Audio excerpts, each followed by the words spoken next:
کہ میرے مالک نے اس امت پر یہ فیضان فرمایا کہ اس کا قرآن بھی محفوظ ہے اور نبی پاک صلی اللہ علیہ وسلم کا فرمان بھی محفوظ ہے، آپ کی اداؤں کے ساتھ محفوظ ہے۔ میں ایک آپ کو مثال دیتا ہوں، اگر ہمارے نبی پاک صلی اللہ تعالی علیہ وسلم کے چلنے کا انداز کیا تھا، اگر ہمیں یہ معلوم نہ ہوتا تو کیا فرق تھا؟ کوئی جنت جہنم کا مسئلہ تو نہیں ہے نا، لیکن میں قربان جاؤں ان صحابہ پر اور ان کے شاگردوں پر، ان کے اگلے شاگردوں پر، یہاں تک کہ جنہوں نے میرے نبی کی چال بھی ہم تک پہنچائی۔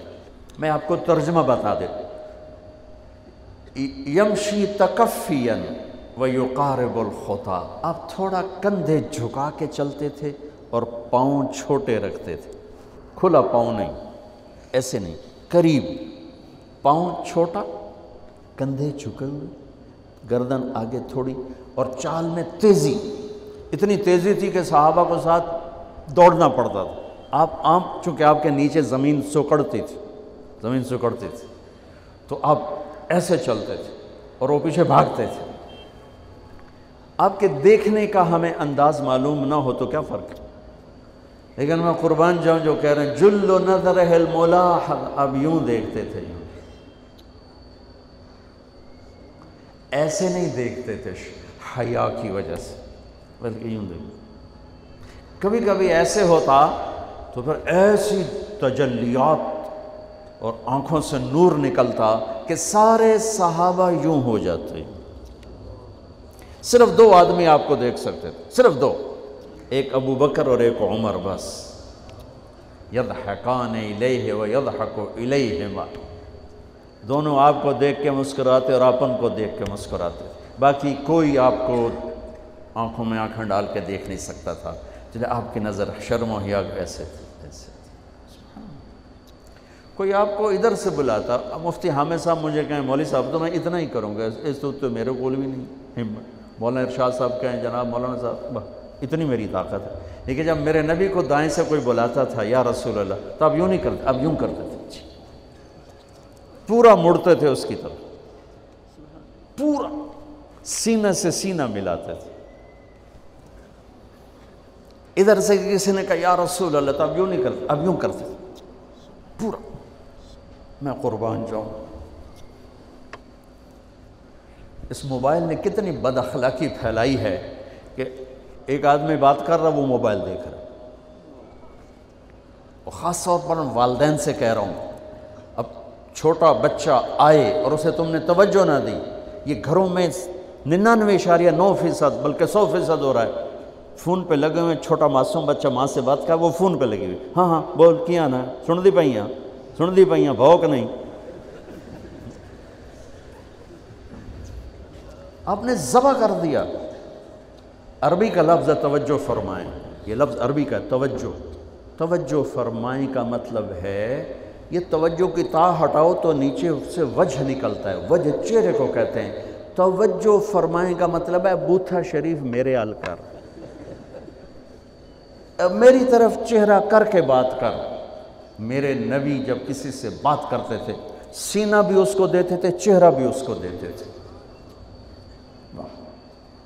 جب آپ غمگین ہوتے تھے کیا کرتے تھے؟ اب داڑھی پکڑ کے یوں بیٹھ جاتے تھے، یہاں ٹیک، اس کو نیچے اور یوں پکڑو، تھوڑی دیر کے بعد سر پہ ہاتھ پھیرتے اور پھر یوں فرماتے۔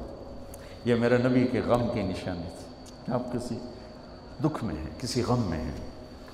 سبحان اللہ۔ جب آپ کسی کو بلاتے تھے تو ایسے نہیں کرتے تھے، ایسے کرتے تھے، پورے ہاتھ کے اشارے سے، ایسے انگلی اٹھانا عیب ہے، یوں کرتے تھے ایسے۔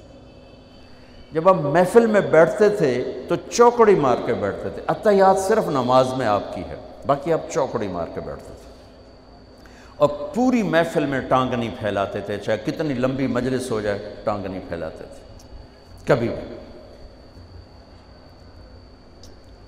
عزت دیتے تھے، سامعین جالسین کو احترام دیتے تھے، عزت دیتے تھے، اور دوران گفتگو آپ یوں کرتے رہتے تھے، یوں۔ یہ آپ کی بے ساختہ حرکت تھی، یہ ہتھیلی، یہ انگوٹھا، یہ ہر آدمی میں نا کوئی اس کی جسم کی غیر ارادی حرکت ہوتی. جیسے میں اپنے انگوٹھے کو یوں کرتا رہتا ہوں، یہ میری بچپن کی عادت ہے، مجھے پتہ بھی نہیں ہوتا میں انگوٹھا ایسے کر رہا ہوتا ہوں. تو میرے نبی کی بغیر ارادے کے ہاتھوں کی حرکت تھی. آپ دوران گفتگو یوں فرمایا کرتے، یا آپ کو اوپر کر کے دکھا رہا ہوں، ورنہ آپ یہاں ہاتھ ہوتے تھے اور آپ یوں فرماتے رہے. واہ کیا صحابہ تھے جو ہر شے ہم تک پہنچا. سبحان اللہ. جب آپ غصے میں ہوتے تھے تو ہماری طرح کوئی وہ اظہار تو ہوتا نہیں تھا، پھٹ پڑے وہ بھی نہیں ہے، ڈانٹ ڈپٹ وہ بھی نہیں ہے. اس کو برداشت کیا ہے، اس کا رد عمل آیا ہے چہرے پر. کیا یہاں ایک رگ تھی جو غصے میں ابھر آتی تھی، وہ ایسے ایسے ایسے ایسے ایسے کرتے، بینہما عرق یدرہ الغضب، ٹک ٹک ٹک ٹک.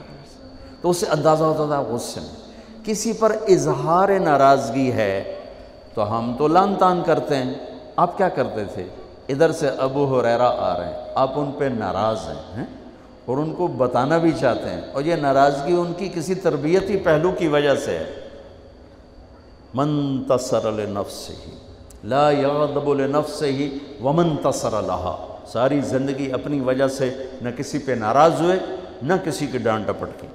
تو جب ادھر سے آ رہا ہے نا ابو ہریرہ اور آپ ان کو اظہار ناراضگی فرمانا چاہتے ہیں تو یوں دیکھا اور ساتھ ہی یوں ہو جاتے تھے. بس ادھر سے انس آ رہے ہیں، آپ ان پہ ناراض ہیں، دیکھتے ہی آپ یوں ہو جاتے تھے. بس یہ اتنا تھا میرے نبی کی ناراضگی کا اظہار کہ آپ لگتا ہے ناراض ہیں، ناراض. جب آپ خوش ہوتے تھے تو یہ جگہ گلابی ہو جاتی. پہلے بہت خوبصورت رنگ تھا گلابی، لیکن یہ اور زیادہ چمکنے لگتے، اس میں سے نور نکلنے لگتا تھا.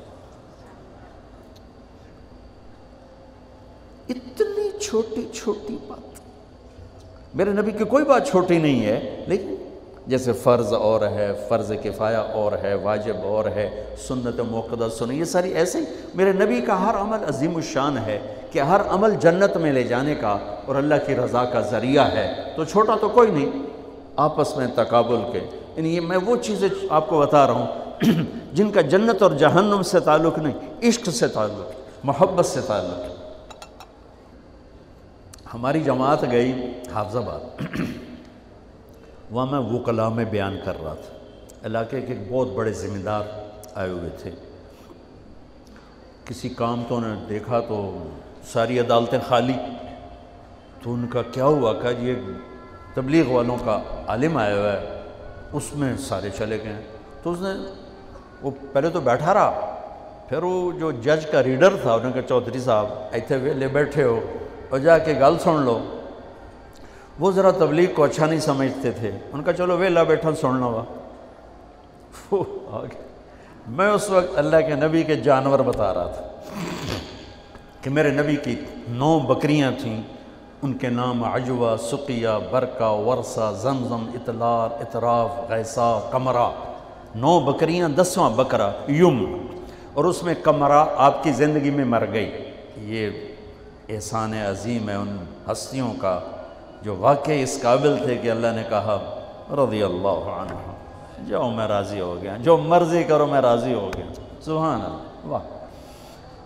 اور آپ کے اونٹ تھے 2 عسکر اور ثعلب، اور آپ کے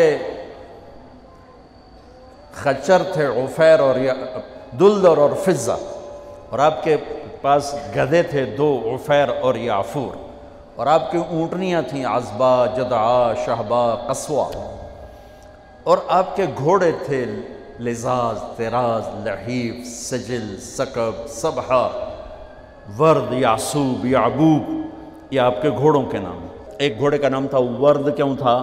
جیسے گلاب کا پھول نمایاں نظر آتا ہے، وہ گھوڑا ایسا حسین تھا کہ گھوڑوں میں نمایاں نظر آتا تھا. سبحہ ایک گھوڑے کا نام تھا. سبحہ، سبحہ تیرنے کو کہتے ہیں. ان لک فی النہار سبحا طویلا. اس گھوڑے کا نام سبحہ کیوں تھا؟ جب وہ دوڑتا تھا تو لگتا تھا جیسے پانی تیرتا جا رہا. خیر میں پھر لمبا چلا گیا. وہ جو تھے نا چودھری صاحب، وہ بیان سن رہے تھے. وہ گئے واپس گاؤں. تو اپنے امام کو بلایا، کہا مولانا صاحب ایک مسئلہ دسو کی اپنے نبی دی بکریاں دا نام کی ہے؟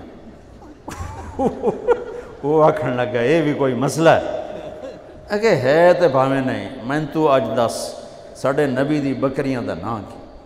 اسے کہا مسئلہ ہی کوئی نہیں تو میں دساں کی؟ اسے کہا تو اج تک میں نو پٹی پڑھائی ہے کہ اے نبی نو نہیں مندے تے اے نبی دے گستاخ ہیں، میں ہونے انہاں دے مولوی دی تقریر سنی ہے او تا نبی دی بکریاں نو مندیں تو آنا نبی نو نہیں مندے، ہون تو جماعتاں نو روکیا میں تنو کھلے پھرے سا۔ پھر وہ ہماری جماعت پوری کو لے گیا اپنے گاؤں، نے 15-20 ہزار آدمی اکٹھا کیا، میرا بیان کروایا ہوا، کھانا ہوا۔ تو میں قربان جاؤں، آپ اسی سلسلے کی کڑی چل رہے جنہوں نے نبی کے علم کو لیا، آگے دیا، پھر آگے دیا، پھر آگے دیا۔